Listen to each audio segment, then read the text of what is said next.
আমি পদ্মজা পর্ব ৪৯। পরন্ত বিকেলের শীতল বাতাসে শরীর কাটা দিচ্ছে। পদ্মজা শাল গায়ে জড়িয়ে নেয়। নিচতলায় এসে ফরিনার ঘরে যায়। ফরিনা কাঁথা সেলাই করছিলেন। পদ্মজাকে দেখে ২ পা ভাঁজ করে বসলেন। বললেন, তুমি আইসো? পদ্মজা ঘরে ঢুকতে ঢুকতে বলল, জি আম্মা, কাঁথা সেলাই করছিলেন নাকি? আমি সাহায্য করি? না না, তুমি এইসব পারবা না, সুই লাগব হাতে। কিছু হবে না আম্মা, প্রতিদিনই সেলাই করা হয়। ফরিনা অবাক হয়ে জানতে চাইলেন, তুমি কাঁথা সেলাও? পদ্মজা হেসে বলল, ওই একটু। ক্যারে, আমরা থাকতে তুমি সেলাও ক্যারে? তোমার সৎ আম্মাই তো নকশি কাঁথা সেলায়। হে থাকতে তোমার সেলাই করা লাগে ক্যারে? পদ্মজা ফরিনার হাত থেকে সুই টেনে নিয়ে বলল, আব্বা মারা যাওয়ার পর ২ বছর আমার কেমন অবস্থা ছিলাম জানেনই তো। সেই অবস্থায় আমার পক্ষে আমার পরিবারের জন্য কিছু করা সম্ভব ছিল না।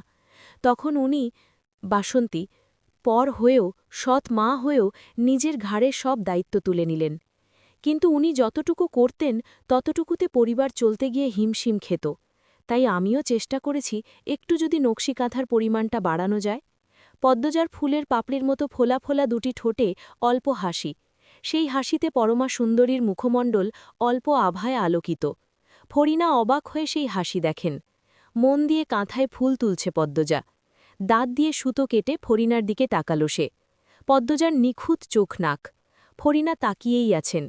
পদ্মজা ডাকল, আম্মা। ফরিনা সম্বিত ফেরন। তিনি প্রশ্ন করলেন, তুমি নাকি শহরে কাম করো? পদ্মজা হাসল, বলল, করা হয়। প্রেমা প্রান্ত দুজনেই পড়াশোনা করে।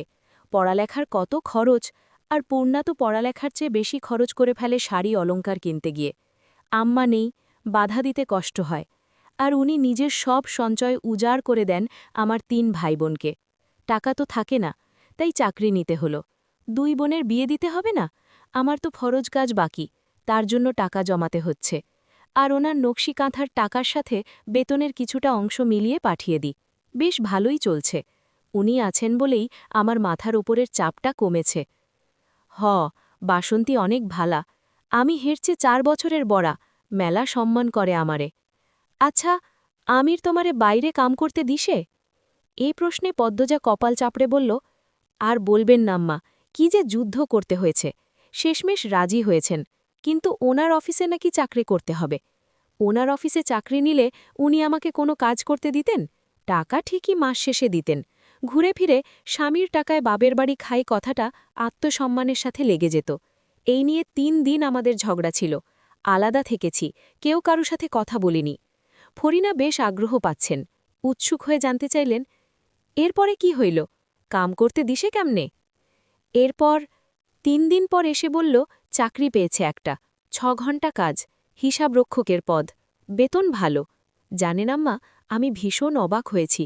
এত কম সময়ের চাকরি, আবার বেতনও তুলনায় বেশি। এরপর জানতে পারি ওনার পরিচিত একজনের অফিসে চাকরি বন্দোবস্ত উনিই করেছেন। উনি চান না আমি বেশি সময় বাইরে থাকি। আবার জেদ ধরেও বসেছিলাম। এভাবেই সব ঠিক হয়। ইনশাল্লাহ আম্মা, পূর্ণার বিয়েটা ধুমধামে হয়ে যাবে। প্রেমার তো দেরি আছে, অনেক পড়বেও। ফরিনা পদ্মজার মাথায় হাত বুলিয়ে দিলেন। এরপর বললেন, আল্লাহ ১০০০ বছর বাঁচায়া রাখুক। আম্মা, রুম্পা ভাবি কি ৩ তলায়?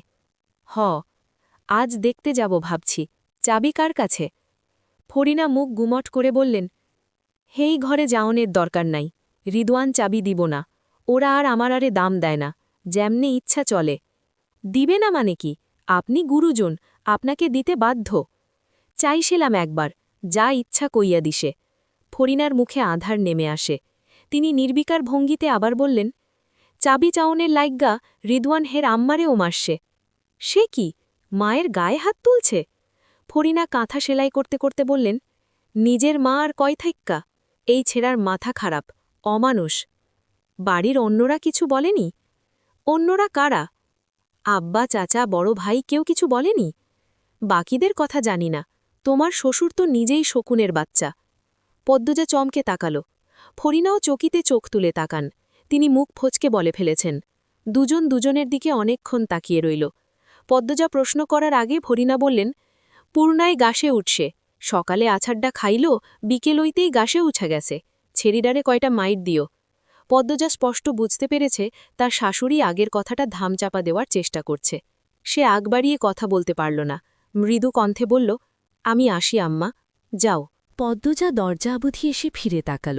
ফরিনা দ্রুত চোখ সরিয়ে নিলেন। পদ্মজা ঘর ছাড়তেই তিনি যেন হাঁফ ছেড়ে বাঁচলেন। পদ্মজা উদাসীন হয়ে হাঁটছে। ফরিনা কেন নিজের স্বামীকে শকুনের বাচ্চা বললেন? পদ্মজা দ্রুত নিজেকে সামলে নিল। এখন এসব ভাবা যাবে না। রিদওয়ানের কাছ থেকে চাবি নিতে হবে। সে দ্রুত পায়ে হিঁটে রিদওয়ানের ঘরের সামনে আসে। দরজায় শব্দ করতে ওপাশ থেকে রিদওয়ানের কণ্ঠ ভেসে আসে, কে? পদ্মজা জবাব না দিয়ে আরও জোরে শব্দ করল। রিদওয়ান কপাল কুঁচকে দরজা খুলল। পদ্মজাকে দেখে কপালের ভাঁজ মিলিয়ে যায়। ঠোঁটে হাসি ফুটে ওঠে। মোটা হয়েছে আগের চেয়ে, গাল ভর্তি ঘন দাড়ি, এক দুটো চুল পেকেছে।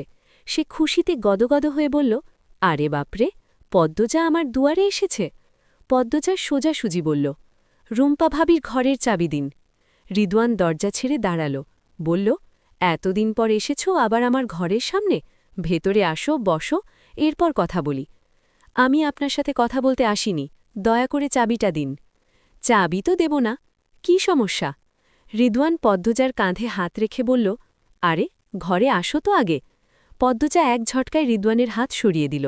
চোখ গরম করে তাকিয়ে বলল, চাবি দিন। চোখ দিয়ে তো আগুন ঝরছে, কিন্তু আমি তো ভয় পাচ্ছি না। চাবি আমি দেব না। দেবেন না? রিদওয়ান আড়মোড়া ভেঙে আয়েসি ভঙ্গিতে বলল, না। পদ্মচার কথা বাড়াল না, চলে গেল। রিদওয়ান পিছু ডেকেছে, সে শুনেনি। মগাকে দিয়ে পাথর নিয়ে তিনতলায় আসে। মদন একটা ঘরের সামনে চেয়ার নিয়ে বসেছিল। পদ্মজা বুঝতে পারে তাহলে এই ঘরেই রুম্পা আছে। সে দরজার সামনে এসে দাঁড়াতেই মদন বলল, কিছু দরকার ভাবি? পদ্মজা নির্বিকার ভঙ্গিতে বলল, তালা ভাঙব। মগা, তালা ভাঙ। মদন দরজার সামনে দাঁড়ায়, বলে, রিদওয়ান ভাইয়ের কাছে চাবি আছে, তার কাছ থাইকা লইয়া আসেন, তালা ভাঙেন না। উনি আমাকে চাবি দেননি, তাই আমি তালা ভাঙব, আপনি সরে দাঁড়ান। না ভাবি, এইটা হয় না, আমার উপরে এই ঘরটার ভার দিছে। আপনি সরে দাঁড়ান। পদ্মজা কথাটা বেশ জোরেই বলল। মদন হাওলাদার বাড়ির বউয়ের সামনে আর দাঁড়িয়ে থাকার সাহস পাচ্ছে না। সে দৌড়ে নিচে যায়। বাড়ির সবাইকে গিয়ে বলে পদ্মজা তালা ভাঙছে। খলিল, আলমগীর, আমির, রিদওয়ান, ফরিনা, আমিনা ছুটে আসেন। ততক্ষণে পদ্মজা তালা ভেঙে ফেলেছে। আমির হন্তদন্ত হয়ে এসেই প্রশ্ন করল, তালা ভাঙলে কেন? আপনার ভাই আমাকে চাবি দেননি, আমার রুম্পা ভাবির সাথে দেখা করার ইচ্ছে হচ্ছিল, তাই ভেঙেছি। এইডা অসভ্যতা, তোমারে ভালা ভাবছিলাম। ছেড়ি মানুষের এত তেজ অবাধ্যতা ভালা না। পদ্মজা এক নজর খলিলকে দেখল, এরপর রুম্পার ঘরে ঢুকল। রুম্পা ঘরের মাঝে মেঝেতে উপুর হয়ে পড়ে আছে। লম্বা চুল এখন ঘাড় অবধি। কে কেটে দিয়েছে? যেন চুল না, ময়লা ঝাড়ু। পদ্মজা দৌড়ে রুম্পার পাশে এসে বসে। রুম্পার শাড়ি ঠিক করে দিয়ে ডাকল, ভাবি, ভাবি, শুনছ ভাবি? রুম্পার সাড়া নেই, গলায় হাতে পায়ে মারের দাগ। ফরিনা দেখে চমকে যান। রুম্পার এক হাত চেপে ধরে উদ্বিগ্ন হয়ে প্রশ্ন করলেন, কেলায় মারছে বৌডারে? আল্লাগো, কেমনে মারছে? রক্ত শুকায়া পাথর হইয়া গেছে। এর লাইগ্গা আমরারে রুম্পার গেছে আইতে দাও না তোমরা? বৌডা তোমারেরে কি করছে, পাগল মানুষ? ফরিনা বাড়ির পুরুষদের দিকে চেয়ে কেঁদে বললেন, আমিনা দূরেই দাঁড়িয়ে আছেন। তিনি বরাবরই অন্যরকম মানুষ, অহংকারী, হিংসুক, অন্যদের ভালো দেখতে পারেন না। রানীর জীবনটা এভাবে ধ্বংস হয়ে যাওয়ার পর আরও বেশি খামখেয়ালি হয়ে উঠেছেন। পদ্মজা আমিরের দিকে তাকিয়ে হুঙ্কার দিয়ে উঠল, আপনি দাঁড়িয়ে আছেন কেন? অন্যরা পাষাণ, আপনি তো পাষাণ না, ভাবিকে বিছানায় তুলে দিন। পদ্মজার কথায় আমির রুম্পাকে কোলে তুলে বিছানায় শুয়ে দিল। আমির আর ফরিনা ছাড়া বাকি সবাই বিরক্তিতে কপাল ভাঁজ করে চলে যায়। তারা অসন্তুষ্ট। খলিল যাওয়ার আগে বিড়বিড় করে পদ্মজাকে অনেক কিছু বললেন। সেসব কানে নেননি। সে শুধু অবাক হয়, মানুষগুলোর প্রতি ঘৃণা হয়। সে রুম্পার জ্ঞান ফেরানোর চেষ্টা করছে। আমিরকে বলে কবিরাজ নিয়ে আসতে। আমির চলে যায়। ফরিনার কাছ থেকে পদ্মজা জানতে পারল তিনি 2 বছর পর রুম্পাকে দেখছেন। কি অবাক কাণ্ড! কখন চুল কাটা হয়েছে জানেন না। পদ্মজা জানতে চাইল, কেন এত ভয় পান বাড়ির পুরুষদের? একটু শক্ত করে কথা বলে ভাবিকে দেখতে আসতে পারলেন না? ভাবির মা বাপের বাড়ি কোথায়? ওনারা মেয়ের খোঁজ নেন না? রুম্পার মা বাপ নাই, ভাই আছে 2টা। ভাইগুলা আগেই খোঁজ নিত না, পাগল হুনার পর থাইকা নামও নেয় নাই। মানুষ এত স্বার্থপর কি করে হয় আম্মা? ফরিনা রুম্পার শাড়ির ময়লা ঝেড়ে দেন, ঘরদোর পরিষ্কার করেন। রুম্পার জ্ঞান ফেরে, কিন্তু কথা বলার শক্তিটুকু নেই। সে ড্যাব ড্যাব করে পদ্মজার দিকে তাকিয়ে থাকে, যেন পদ্মজার জন্যই অপেক্ষা করছিল, পদ্মজার জন্যই বেঁচে আছে। কিছু বলার চেষ্টা করে, কিন্তু পারে না। কত দিন ধরে তাকে পানি ছাড়া কিছু দেওয়া হচ্ছে না। ক্ষুধার চোটে বালি খেয়েছে, ঘরের এক কোণে বালির বস্তা রাখা। পেট খারাপ হয়ে পুরো ঘর নষ্ট করেছে। বমি করতে করতে ক্লান্ত হয়ে গতকাল থেকে সে অজ্ঞান, তবুও কেউ এসে দেখেনি। পদ্মজার চোখের জল আপনা আপনি পড়ছে। রুম্পার কষ্ট তাকে দুমড়ে মুচড়ে দিচ্ছে। সে মনে মনে শপথ করে, রুম্পাকে নিয়ে যাবে শহরে। ফরিনা আর পদ্মজা মিলে রুম্পাকে গোসল করালো, এরপর নতুন শাড়ি পরিয়ে গরম গরম ভাত খাওয়ালো, চুলে তেল দিয়ে দিল। খাওয়া শেষে রুম্পা বিছানায় নেতিয়ে পড়ে। শরীরের শক্তিটুকু আসতে সময় লাগবে, একটু ঘুমালেও হতো। পদ্মজা রুম্পার মাথায় হাত বুলিয়ে দিয়ে বলল, ঘুমাও ভাবি। রুম্পার দুর্বল দুটি হাত পদ্মজার হাত শক্ত করে ধরতে চাইছে। পদ্মজা টের পেল। সে রুম্পার দুই হাত শক্ত করে ধরে বলল, তোমাকে ছেড়ে যাব না, থাকব আমি। রুম্পার চোখ বেয়ে জল গড়িয়ে পড়ে। পদ্মজা মুছে দিল। ফরিনাকে বলল, আম্মা, আমি আমার ঘর থেকে আমার কোরআন শরীফ আর জায়নামাজ নিয়ে আসি, আর ওনাকে বলে আসি আপাতত আমি রুম্পা ভাবির সাথে থাকব। যাও তুমি, আমি এইখানে আছি। পদ্মজা বেরিয়ে গেল। বারান্দা পেরোবার সময় আলগো ঘরের সামনে চোখে পড়ল, সেখানে পূর্ণার রানী বাচ্চাদের নিয়ে গোল্লা ছুট খেলছে। পূর্ণার পরনে শাড়ি।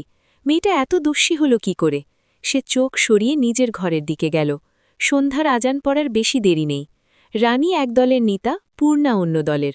দুই দলের নাম শাপলা আর গোলাপ। প্রতি দলে ৬ জন করে। বাচ্চাগুলোর বয়স ৯-১০ এরকম। আলো আলগো ঘরের বারান্দায় চেয়ারে বসে আছে। মৃদুল আলগো ঘর থেকে বেরিয়ে বলল, এই বাচ্চারা, আমিও খেলতাম। রানী বলল, না না না, তোরে নিতাম না। পূর্ণা মৃদুলকে দেখেই অন্যদিকে চাইল। তার ভীষণ লজ্জা করছে মৃদুলের সামনে পড়তে। মৃদুল আরেকটু এগিয়ে এসে বলল, ডরাইতাছোস? ডরানিরই কথা, এই মৃদুলের সাথে কেউ পারে না। আর তুই তো মুঠ কি, কেমনে পারবি? আমি তোর ৪ মাসের বড়া, সম্মান দিয়ে কথা ক। মাঝখান থেকে সর, খেলতে দে। ধুর, তোর ছেড়ির এখন খেলার সময় আর তুই খেলতাছোস? সর। এই বোয়াল মাছ, তোমার দলের একটারে বাদ দিয়ে আমারে লও। এই মুটকিকে ১০০টা গোল্লা না দিলে আমি বাপের বেটা না। পূর্ণা হাঁ করে তাকিয়ে রইল। তাকে বোয়াল মাছ ডাকা হচ্ছে। এজন্য তার দিকে তাকিয়ে বাচ্চারাও হাসছে। দেখতে চকচকে সুন্দর হয়ে গেছে বলে কি যা ইচ্ছা ডাকার অধিকার বাঘিনী পূর্ণা দিয়ে দেবে? কক্ষনো না। সে তেলে বেগুনে জ্বলে উঠে বলল, আমাকে কোন দিক দিয়ে বোয়াল মাছ মনে হচ্ছে? পূর্ণাকে কথা বলতে দেখে মৃদুল হাসল। রসিকতায় বলল, আরে, কালী বেআইন দেখি কথাও কইতে পারে। পূর্ণা আহত হল। এক হাতে নিজের গাল ছুঁয়ে ভাবল, সে কি কালী ডাকার মতো কালো? বাঘিনীর রূপটা মুহূর্তে নিভে গেল। তার চোখ দুটি ছলছল করে উঠল। যাকে পছন্দ করল সেই কালী বলছে। পূর্ণা থম মেরে দাঁড়িয়ে রইল। রানী বলল, মৃদুলে সর কইতাসি, খেলতে দে। মৃদুল সেসব কথায় ভ্রুক্ষেপও করল না। সে রসিকতার স্বরেই বলল, আরে, বেআইনের শক্তি ফুরাইয়া গেছে, আর খেলতে পারবে না। এই আন্ডা, তুই আয়, বেআইন খেলব না, তুই আজ হারবি রে আপা। রানী আত্মবিশ্বাসের সাথে বলল, আমার দলই জিতব। আগে আগে চাপা মারিস না, আমার মতো দেখাইয়া দে। এই পেটওয়ালা, তুই আগে যা। পূর্ণা ব্যথিত মুন নিয়ে আলগো ঘর পেরিয়ে অন্দরমহলের পথে পা রাখে। সে কালো, সে জানে, কিন্তু কেউ কালী বললে তার ভীষণ খারাপ লাগে। আল্লাহ কেন তাকে সৌন্দর্য দিলেন না? একটু ফর্সা করে দিলে কি হতো? তার আপার মতো কালো রঙে সবাই সৌন্দর্য কেন খুঁজে পায় না? পূর্ণা ২ হাত দিয়ে ২ চোখের জল মুছে।